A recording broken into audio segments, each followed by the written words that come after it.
광복절을 앞두고 윤석열 정부의 세 번째 특별 사면이 단행됐습니다. 박찬구, 금호 석유화학 명예회장을 비롯해 경제인 12명, 김태우 전 서울 강서구청장 등 정치인 7명이 포함됐습니다. 잼버리 대회가 끝나고 이제 책임을 묻는 시간이 다가왔습니다. 감사원이 감사에 착수할 예정인 가운데 한덕수 국무총리는 한치의 소홀함도 없이 철저히 분석하고 성찰하는 시간을 가질 거라고 말했고, 전북지사는 오늘 오후 기자간담회를 엽니다. 방송통신위원회가 비공개 회의를 열어서 KBS 남영진 이사장과 EBS 정미정 이사 해임안을 의결했습니다. 남영진 이사장은 KBS 방만 경영 의혹이, 정미정 이사는 TV조선 재승인 심사 고의 감점 의혹이 해임의 이유인데 당사자들은 법적 절차를 무시한 결정이라고 비판했습니다. 경북 고령군에 있는 농장에서 오늘 오전 암사자 한 마리가 탈출했다가 1시간여 만에 사살됐습니다. 농장에서 키우던 사자로 울타리를 넘어 탈출해 1시간 동안 주변 4에서 5m를 배회한 걸로 조사됐습니다. 하와이 산불 사망자가 90명을 훌쩍 넘기면서 미국에서 100년 만에 최악의 산불 참사로 기록될 전망입니다. 실종자 수색 작업이 본격화한 가운데 화재 대응 문제점도 속속 드러나고 있습니다.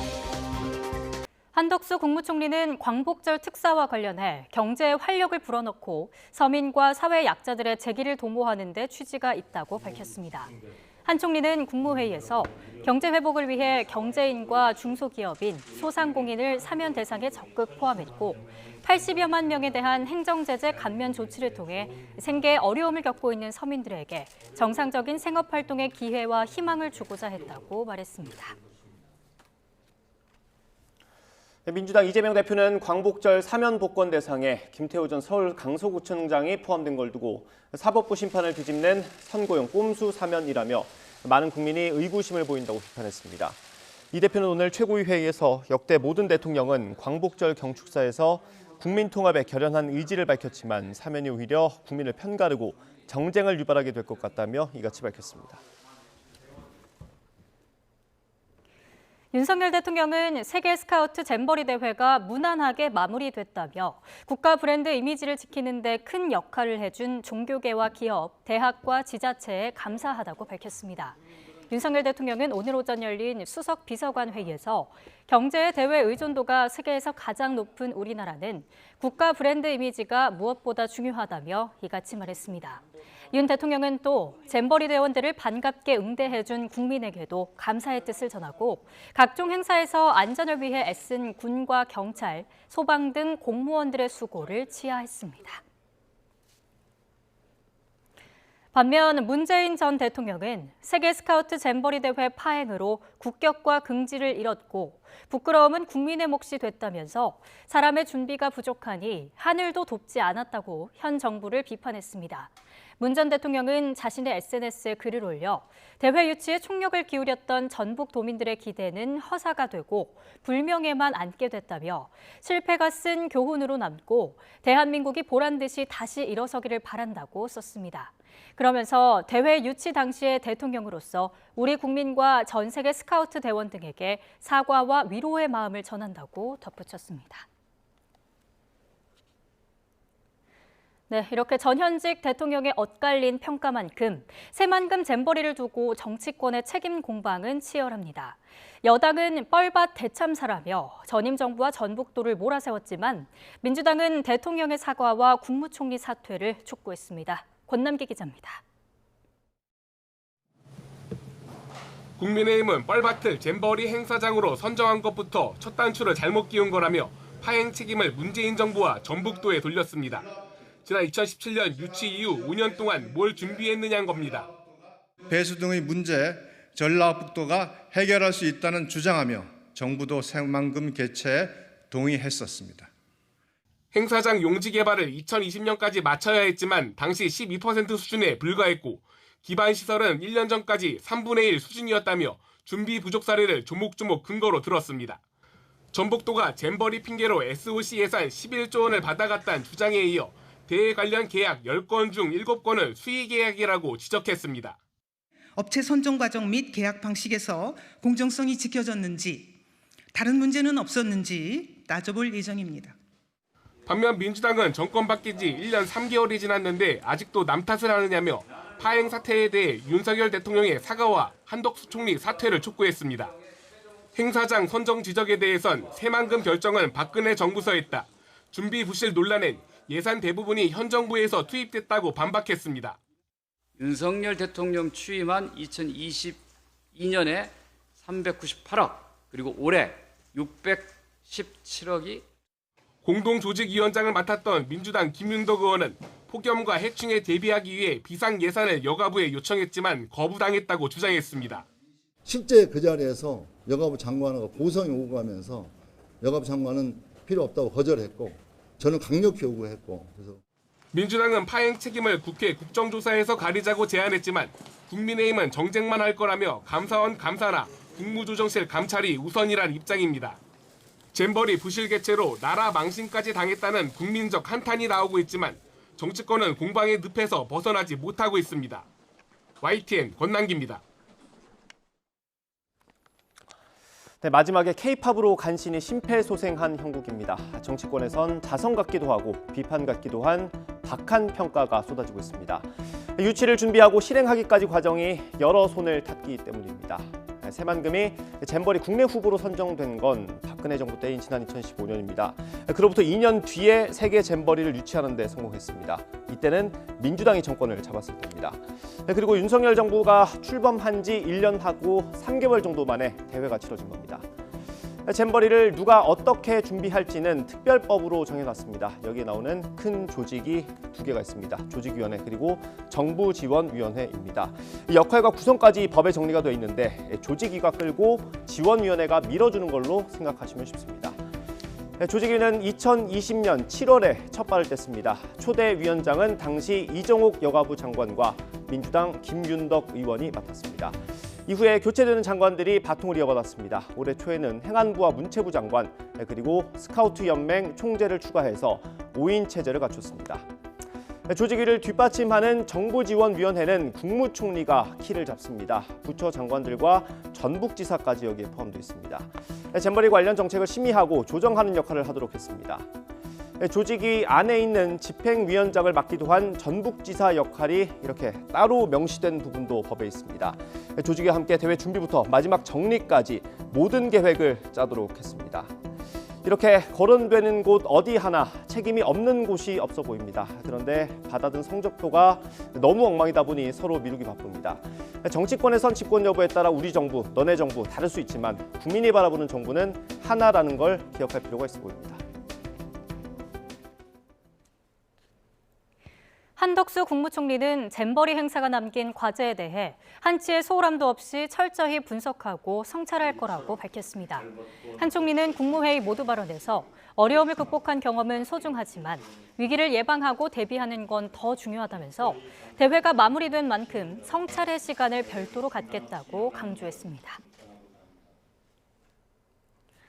세계 스카우트 잼버리 대회 공동조직위원장인 더불어민주당 김윤덕 의원은 파행 사태와 관련해 스카우트 대원과 지도자들에게 깊이 사과한다며 고개를 숙였습니다. 김 의원은 그러면서도 새만금 잼버리 문제는 스카우트에 대한 무지와 준비 과정에서의 무능, 무관심의 결과라며 예산 편성 등 전반에 대해 국정조사를 통해 살펴봐야 한다고 강조했습니다. 전라북도는 새만금 잼버리와 관련해 제기된 의혹을 해명하기 위한 기자간담회를 열기로 했습니다. 김관영 전북지사는 오늘 오후 2시 전북도청에서 그간의 잼버리 추진 상황을 밝히기 위해 기자간담회를 열 예정인데요. 이 자리에서 김 지사는 잼버리 추진 과정과 관계기관의 주요 역할을 설명하고 사업별 예산 편성과 지출 내용을 설명할 걸로 보입니다. YTN은 김 지사의 기자간담회 현장을 생중계할 예정입니다.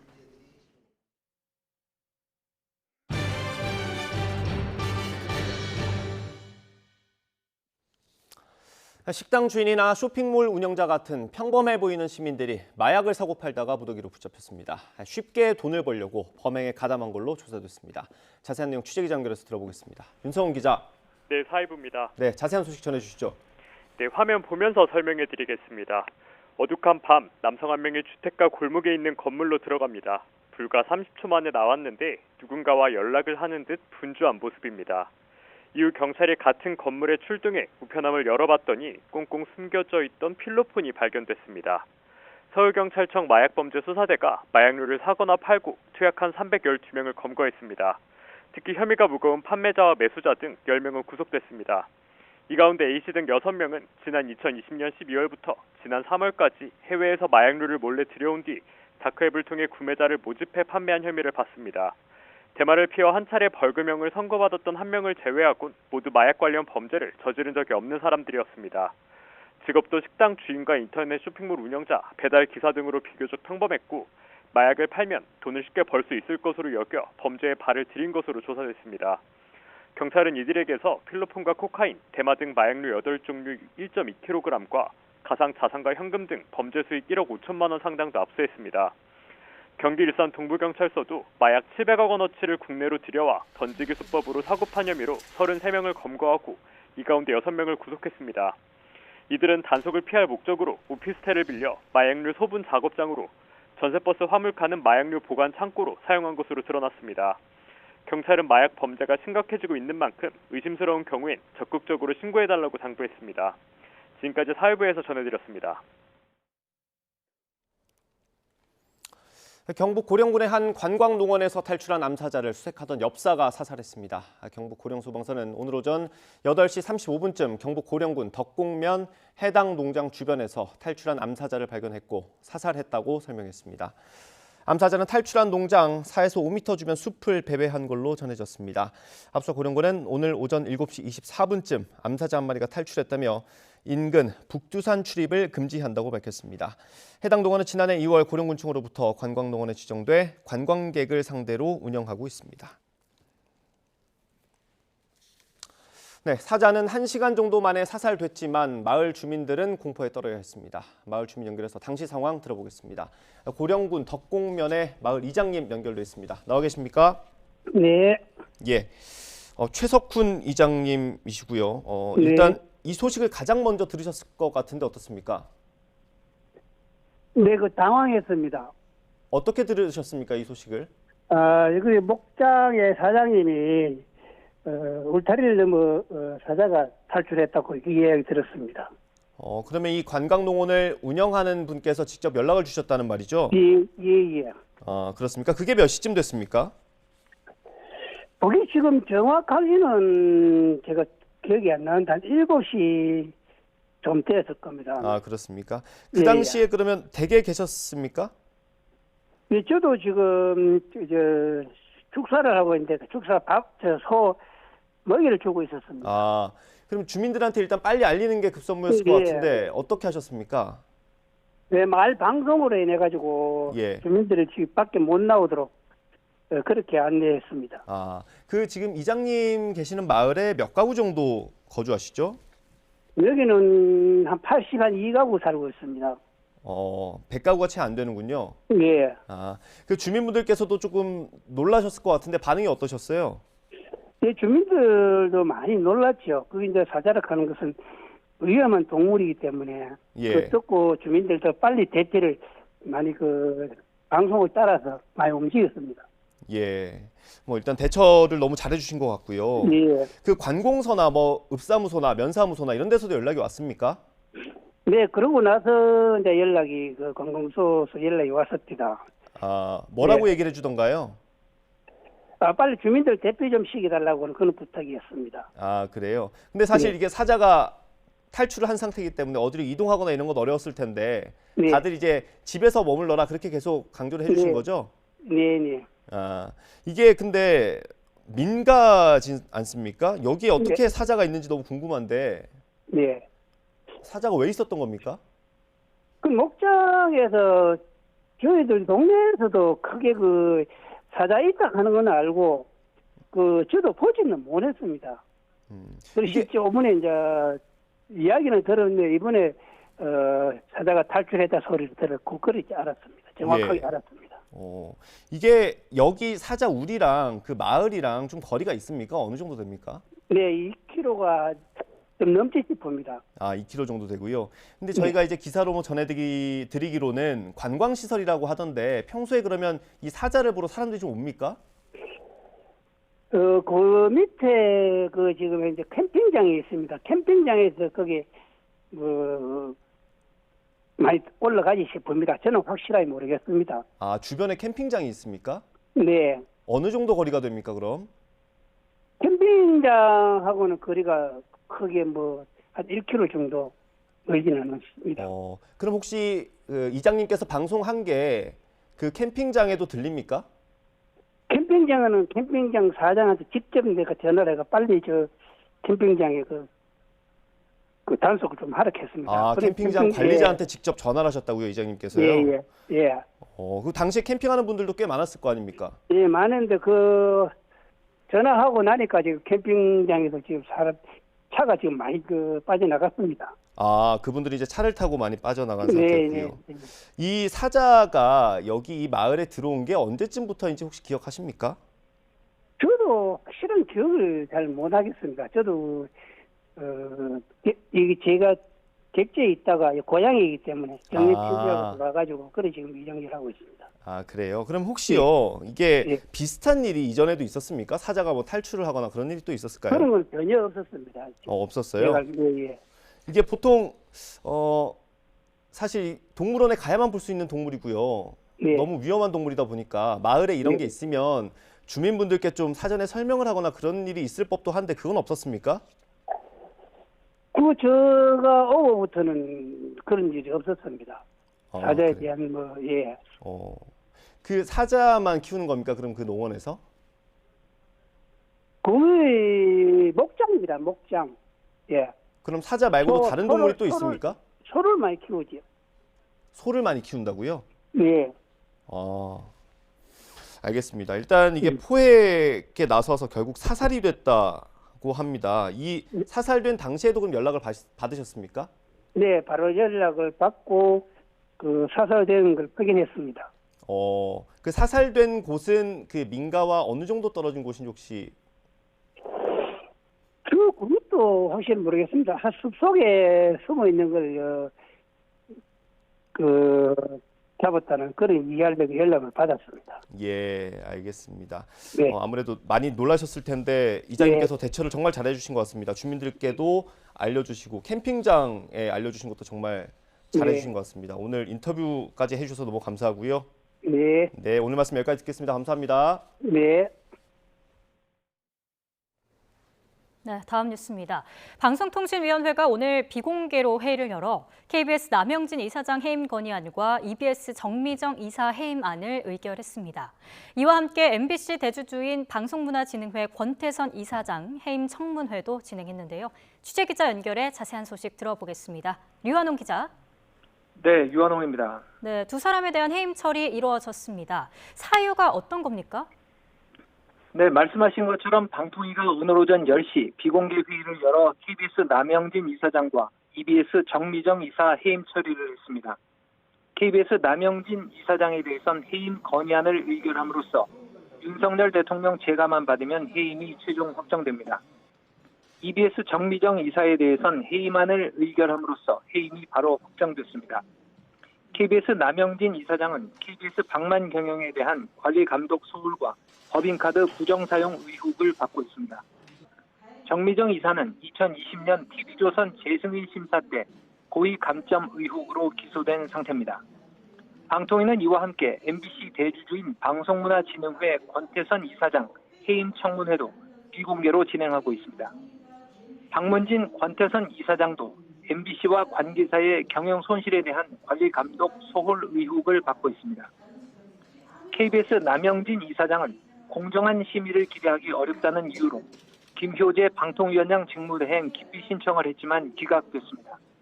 방통위 김현 상임위원은 김효재 직무대행의 기피 신청 기각에 항의해 KBS 남영진 이사장과 EBS 정미정 이사 해임 안건 심의에 불참했습니다.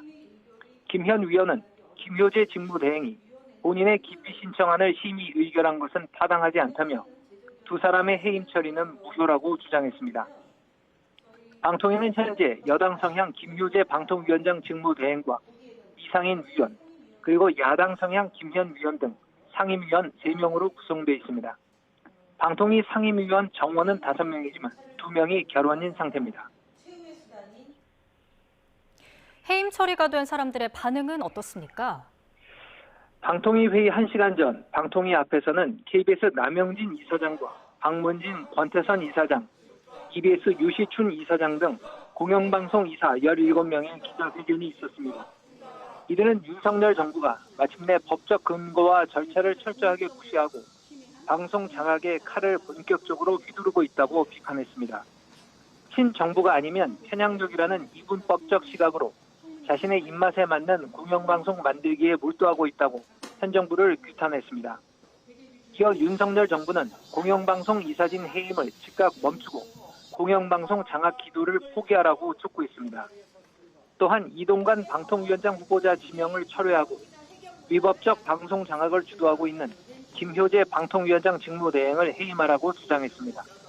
지금까지 YTN 유환홍입니다. 고 최수근 상병 순직 사건을 수사하다 집단항명 수괴 혐의로 입건된 박정훈 전 해병대 수사단장에 대해 해병대 사령부가 징계 절차에 착수했습니다. 해병대 사령부는 오는 16일 오후 2시 사령부 부사령관실에서 열리는 징계위원회에 출석하라고 박정훈 대령에게 통보했습니다. 해병대 사령부는 박 대령이 지난 11일 사전 승인 없이 방송 뉴스와 시사 프로그램에 출연한 데 대해 해병대 공보정훈 업무 규정과 군사보안 업무 훈련 위반이라고 문제 삼은 걸로 전해졌습니다. 박정훈 대령은 해병대 사령부 조사를 거부하고 오늘 군검찰수사심의위원회 소집을 요청합니다. 박 대령 측은 헌법과 군사법 원법을 위반한 압수수색 영장에 따라 군검찰수사가 진행되고 있다며 정당방위 차원에서 제3의 기관인 군검찰수사심의위에서 객관적이고 공정한 수사와 결정이 이루어지기를 바란다고 강조했습니다. 군검찰수사심의위는 국민적 의혹이 제기되거나 사회적 이목이 집중되는 사건의 경우 군검찰 수사의 절차 결과에 대한 국민의 신뢰를 제고하기 위해서 설치되는 기구로 각계 민간 전문가들로 구성됩니다.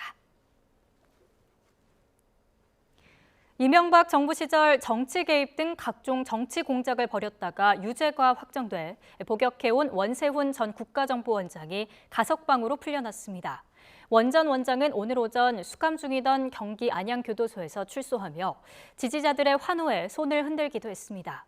원 전 원장은 국정원 예산으로 민간인 댓글 부대를 운영하고 이명박 전 대통령 등에게 국정원 특수활동비 2억 원을 건넨 혐의, 그리고 개인 비리 혐의까지 합쳐 모두 징역 14년 2개월을 선고받았습니다. 오늘은 택배기사들의 과로를 막기 위해서 지정된 택배 없는 날입니다. 그래서 대다수 운송업체가 배송 업무를 쉬지만 쿠팡은 배송을 이어간다는 방침인데요. 쿠팡 택배기사들은 이날뿐 아니라 휴가를 썼다간 사실상 해고당할 위기에 처한다며 휴식권을 보장하라고 요구하고 있습니다. 김다연 기자입니다. 쿠팡 기사 강민욱 씨가 쉬지 않고 택배를 나릅니다. 푹푹 찌는 날씨에 온몸은 금세 땀으로 흠뻑 젖습니다. 시민들이 밖에 비 와요? 이렇게 물어봐요. 그래서 왜요? 그랬더니 땀을 너무 많이 흘려가지고 비 오는 줄 알았다고. 일주일에 쉬는 날은 단 하루. 무더위까지 기승을 부리는 통에 짐이 빠지는데도 휴가는 생각도 못하고 있습니다. 쿠팡 본사가 아닌 대리점과 계약을 맺은 일종의 개인 사업자, 특수고용직 신분이다 보니 연차가 따로 없는 탓입니다. 물론 일당을 포기하면 쉴 수 있겠지만 배정된 물량을 맞추지 못할 경우 담당 구역에서 배제될 수 있다는 규정이 발목을 잡습니다. 95% 밑으로 떨어지면 제가 일하는 구역을 빼서 갑니다. 그러면 저는 일할 수 있는 공간이 아예 없어지는 거고 택배기사에게는 그게 곧 해고입니다. 휴가 간 동안 대신 물량을 소화해줄 대체기사는 강 씨가 일하는 곳처럼 영세한 대리점에선 찾아보기 어렵습니다. 이렇다 보니 쿠팡의 특수고용직 신분 택배기사 40%가량이 올해 휴가를 다녀오지 않았거나 앞으로도 계획이 없다고 답했습니다. 강 씨처럼 한 번 쉬었다가 담당 구역이 사라질까 봐 걱정된다는 게 주된 이유였습니다. 그런데도 쿠팡은 홈페이지에 대리점마다 대체 인력을 두도록 한 규정이 있다며 택배기사들은 원하는 만큼 쉴 수 있다고 내세웁니다. 취재진이 이런 홍보 내용이 현실과 다르다고 지적하자 쿠팡 측은 대체기사 투입은 대리점의 사정이라서 개입하기 어렵다고 한 발 물러났습니다. 또 대리점이 계약을 제대로 이행하지 못했을 때 배송 물량을 조정하는 건 당연하다며 이에 따라 기사가 구역에서 배제되는 것에도 문제가 없다고 설명했습니다. 이런 가운데 쿠팡은 판매 상품 매입과 배송을 직접 맡는다는 점에서 일반 택배사와는 다르다며 택배 노동자들의 휴식권 보장을 위해 지정한 택배 없는 날에는 동참하지 않기로 했습니다. YTN 김다현입니다. 한국토지주택공사 LH가 철근 누락 아파트 단지 설계 감리에 참여한 전관 업체들과 3년간 2,335억 원 규모의 수의 계약을 맺은 걸로 나타났습니다. 국회 국토교통위원회 소속 국민의힘 박정하 의원이 LH에서 받은 자료를 분석한 결과 지하주차장이 붕괴된 인천 검단 안단태 아파트를 포함해 16개 단지 설계 감리에 참여한 전관업체 18개사가 2020년 6월부터 올해 6월까지 경쟁 방식이 아닌 수의 계약으로 LH 용역 77건을 따냈습니다. 이들 업체가 해당 기간에 수주한 수의 계약 용역은 모두 2,335억 원 규모입니다. 잇따른 횡령사고로 지탄받고 있는 은행권에서 또 다른 비위가 적발됐습니다. 내부 정보를 이용해 부당 이득을 챙기고 실적을 올리기 위해 고객 몰래 계좌까지 만든 사실이 드러나 금융당국이 조사에 들어갔습니다. 이영환 기자입니다. 이번에 적발된 건은 은행 직원 한 명이 아닌 조직적인 비위입니다. 증권 업무를 대행해온 직원들이 미공개 정보를 이용해 부당 이득을 챙긴 겁니다. 금융감독원은 국민은행 증권대행 직원들의 불공정 거래 사실을 포착해 검찰에 통보했습니다. 최근 2년 상장사 무상증자 업무를 대행하면서 알게 된 정보로 66억 원을 챙긴 혐의입니다. 미리 주식을 사두고 무상증자 공시로 주가가 오르면 되파는 방식을 썼습니다. 연루된 직원만 10명 가까이 되는데 이들에게 정보를 받은 가족 지인이 챙긴 차익도 60억 원이 넘습니다. 실적을 올리려 고객 몰래 계좌를 만든 은행도 있습니다. 지난해 대구은행 직원 수십 명이 고객 문서를 위조해 증권 계좌를 추가로 개설한 겁니다. 이 같은 사실을 숨기기 위해 계좌 개설 안내 문자까지 차단한 것으로 드러났습니다. 지방은행의 시중은행 전환을 앞두고 신뢰도를 떨어뜨리는 사건이 불거진 건데 금감원은 즉시 검사에 들어갔습니다. 특히 대구은행이 지난 6월 말 관련 민원을 받아 자체 검사를 진행하면서도 금융당국에 보고하지 않은 경위를 살펴보고 있습니다. 직원들의 도덕적 해이 현상을 내부 감사 시스템을 제대로 구축을 해서 사전에 잡아냈어야 되는데 내부 감사 시스템의 허점으로 잡아내지 못한. 금융당국은 은행 핵심 업무 관련 사고에 대해서는 법령상 최고 책임을 묻는 등 강력히 대응하기로 했습니다. YTN 이영훈입니다.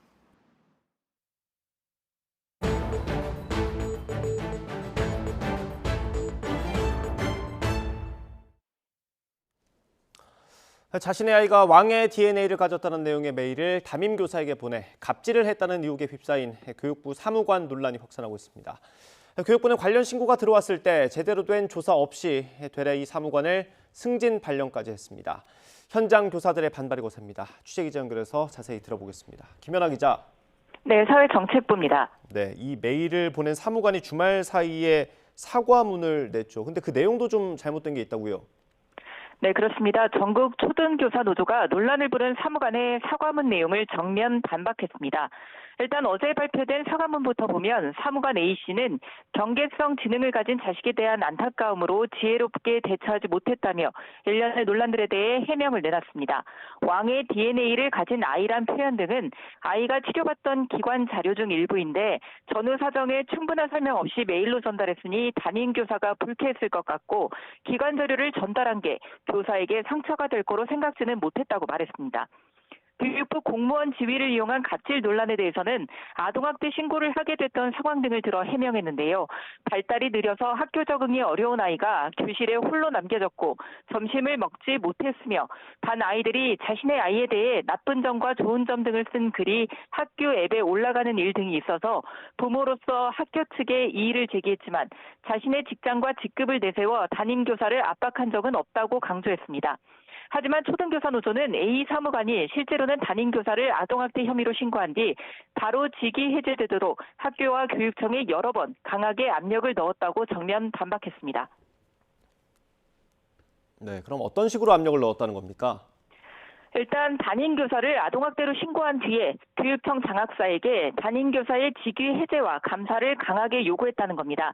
당시 교육청 장학사는 A 사무관이 교육부 공무원임을 알고 있었던 데다 일반적인 학부모가 개별 장학사에게 따로 연락해서 감사해라, 지위 해제해달라 이런 말을 할 수 있는지 생각하면 직장이나 직급으로 압박하지 않았다는 해명이 무색해 보입니다. 게다가 해당 사무관은 요구가 받아들여지지 않으면 언론을 동원하겠다는 언급도 했다고 합니다. 교육청에 이어 역시 산하기관인 학교를 상대로도 무리한 요구가 이어졌습니다. 교장과 교감에게도 담임을 직위 해제하지 않으면 언론에 알리겠다며 으름장을 놓았고 매일 구체적인 교육 내용과 자녀와 같은 반 아이들의 행동 변화를 보내달라는 요구도 한 것으로 전해졌습니다. 결국 해당 교사는 한 달 만에 직위 해제됐는데 이후 수사기관에서 무혐의 처분을 받았지만 정신적 고통으로 치료를 받는 상황입니다. 네, 수사 결과 무혐의 처분이 나왔다는 건 아동학대로 보기 힘들다라고 판단을 한 건데 그러면 이 사실관계에 상관없이 일단 신고만 하면 직위 해제된다는 걸 노렸다 뭐 이런 논란도 있지 않습니까? 네, 지금까지 일선 학교에선 아동학대 신고를 받으면 교사는 사실 조사도 전에 의례 직위 해제되었습니다.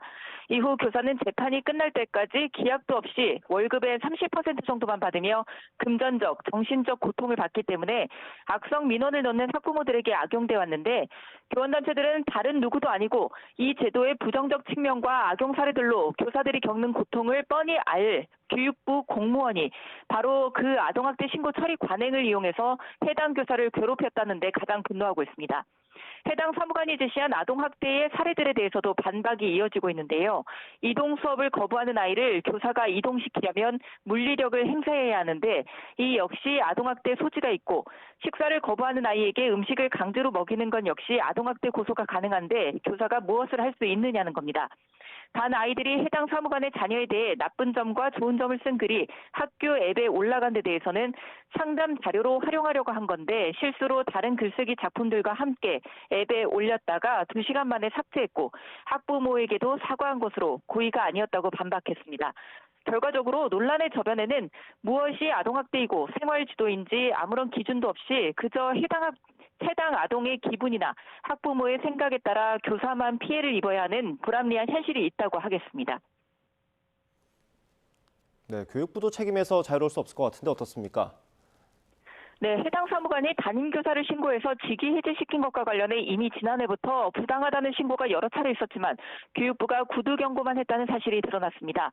게다가 조사 중에는 6급에서 5급으로 승진 인사까지 냈습니다.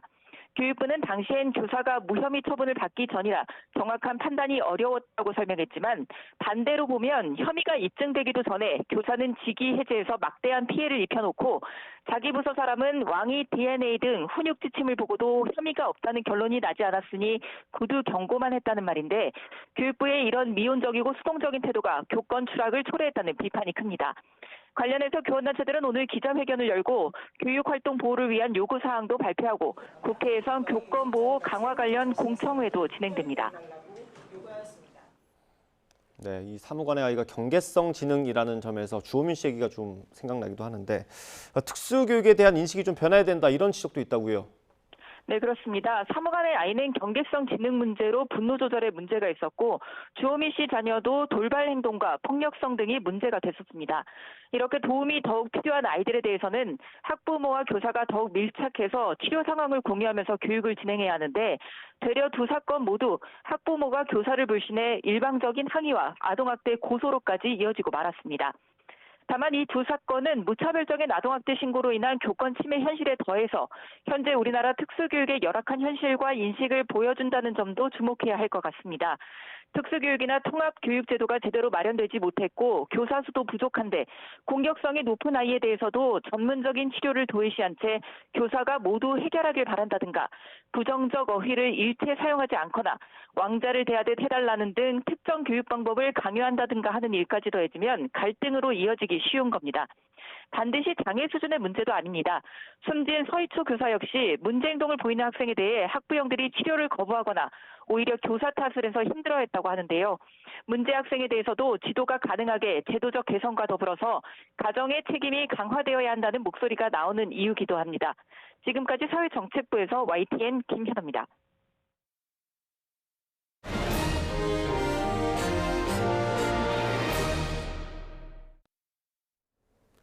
하와이 산불 사망자가 90명을 훌쩍 넘기면서 미국에서 100년 만에 최악의 산불 참사로 기록되게 됐습니다. 실종자 수색 작업이 본격화한 가운데 화재 대응과 관련한 문제점도 속속 드러나고 있습니다. 황보연 기자입니다.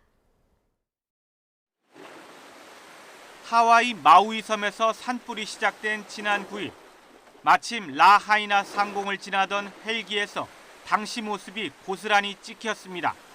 한 탑승자는 믿기지 않는 듯 탄식을 쏟아냅니다. Oh my gosh, look at the harbor. Oh my gosh.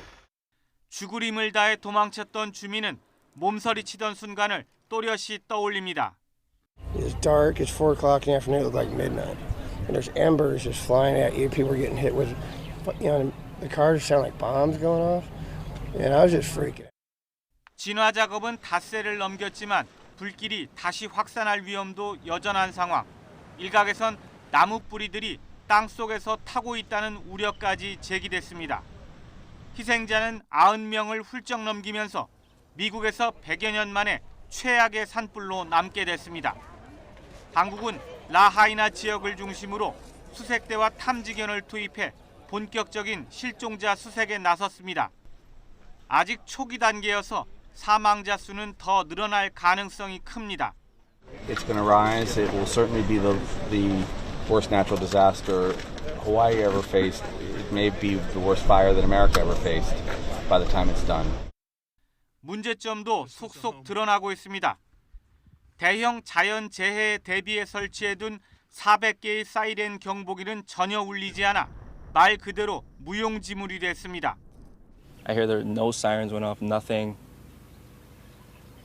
We just had to know that ourselves. It was fight or flight with no warning whatsoever. 전력회사가 송전 차단을 하지 않아 불길을 더 키웠다는 의혹도 불거졌습니다. 워싱턴 포스트는 하와이 95% 가구에 전력을 공급하는 회사가 전력 차단이 확산을 막는 데 효과적이라는 것을 알면서도 이를 시행하지 않았다고 보도했습니다. YTN 황보연입니다. 현지에 있는 우리 교민들도 큰 어려움을 겪고 있습니다. 아직 산불이 모두 잡히지 않아서 일부 교민들은 탈출조차 하지 못한 걸로 전해지는데요. 현지 교민과의 인터뷰 내용 들어보겠습니다. 또 여기 교민들이 물자나 물이나 아직 그 속에 갇혀 있는 분들도 계십니다. 불이 탄 곳은 그 중간 지역이고 그 지나서는 불이 안 탔기 때문에 그 뒤 동네에 살고 계신 분들은 나오지를 못하고 있어요. 통신도 안 되고 전기도 없고 물자도 받을 수 없기 때문에 힘들어하기는 하지만 여기 소방대원이랑 경찰에서 음식 그 도네이션 열심히 이렇게 나눠주면서 좀 견디고 있어요. 네, 여기 한인 교민이 비즈니스를 하고 계신 분들이 계시는데 한 12분 정도 계시고요. 한 분은 건물이 7개 전체가 다 타시고 또 한 분은 집과 가게 2개가 전체가 타버린 분도 계십니다. 일단 그 불이 났을 때는 몸만 빠져나온 상태였거든요. 그러다 보니 여권도 없이 나와서 여기 공항에서 나가실 때 여권 없이는 나갈 수가 없잖아요. 그래서 여권이 없어 한국에 못 들어가신 분들은 임신 여권을 만들어서 한국에 돌아가신 분도 계십니다. 제7호 태풍 라는 광복절인 내일 일본 오사카 부근에 상륙해 우리나라에는 영향을 주지 않을 거로 보입니다. 허리케인에서 날짜 변경선을 넘어 태풍으로 바뀐 8호 태풍 도라는 서진하다가 소멸할 걸로 보입니다. 김민경 기자입니다. 중심 부근에 태풍의 눈이 뚜렷하게 발달한 7호 태풍 란의 모습입니다. 6호 태풍 카눈이 한반도로 방향을 트는데 영향을 준 뒤 본체는 일본을 향합니다. 태풍은 강한 세력을 유지한 채 광복절에 일본 오사카 부근으로 상륙할 전망입니다. 이후 일본을 관통한 뒤 동해까지 진출할 걸로 예측됐습니다. 우리나라는 제7호 태풍 란의 영향은 없겠지만 동해상에는 높은 파도와 함께 너울이 높게 일겠으니 해안가 안전사고에 각별히 주의하시기 바랍니다. 제8호 태풍 도라는 멕시코 부근 동태평양에서 지난 1일 오후 허리케인 도라로 발생했습니다. 하지만 후진을 거듭하더니 동경 180도, 날짜 변경선을 넘으며 8호 태풍 도라로 변한 겁니다. 열대저압부는 위치에 따라 이름이 붙여지는데 날짜 변경선 동쪽은 허리케인, 서쪽은 태풍, 남반구와 인도양, 지중해 부근은 사이클론입니다. 허리케인이 태풍으로 바뀐 건 8호 태풍 도라를 포함해 모두 20차례입니다. 먼 거리를 이동하는 만큼 우리나라 부근으로 오기 전에 대부분 소멸하지만 지난 2015년 7월에 발생한 12호 태풍 할롤라는 일본 규슈까지 올라와 우리나라에 영향을 주기도 했습니다. 기상청은 태풍 도라는 이번 주 중후반쯤 열대저압부로 약화해 소멸할 전망이라고 밝혔습니다. YTN 김민경입니다.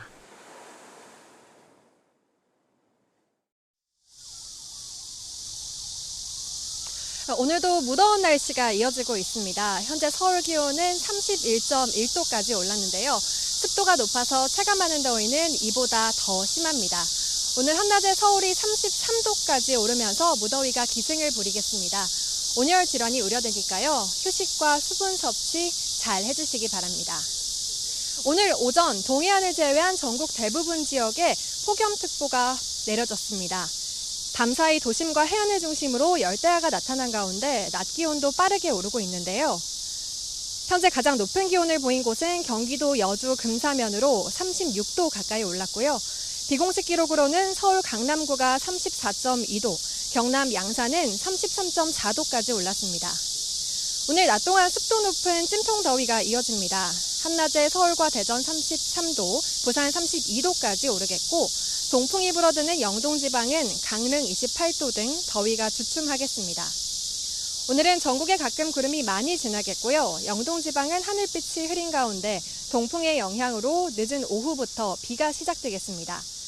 대기가 불안정한 내륙을 중심으로는 오후부터 소나기가 내립니다. 서울 등 수도권을 비롯한 중서부 내륙, 제주도와 남부 곳곳에 내리겠는데요. 양은 적게는 5에서 많게는 40mm로 돌풍과 벼락을 동반할 수 있겠습니다. 광복절 휴일인 내일도 전남과 제주도에 소나기가 지나는 가운데 영동 지방의 비는 모레까지 이어지겠고요. 이번 주는 30도를 웃도는 무더위가 이어질 전망입니다. 당분간 동해안에는 너울성 파도에 대한 주의가 필요합니다. 높은 물결이 방파제나 해안가를 넘을 수 있으니까요. 안전사고에 유의해 주셔야겠습니다. 지금까지 YTN 이혜민입니다. 이상으로 뉴스 앤 이슈 마치겠습니다. 잠시 뒤에 더 뉴스가 방송됩니다. 시청해주신 여러분 고맙습니다.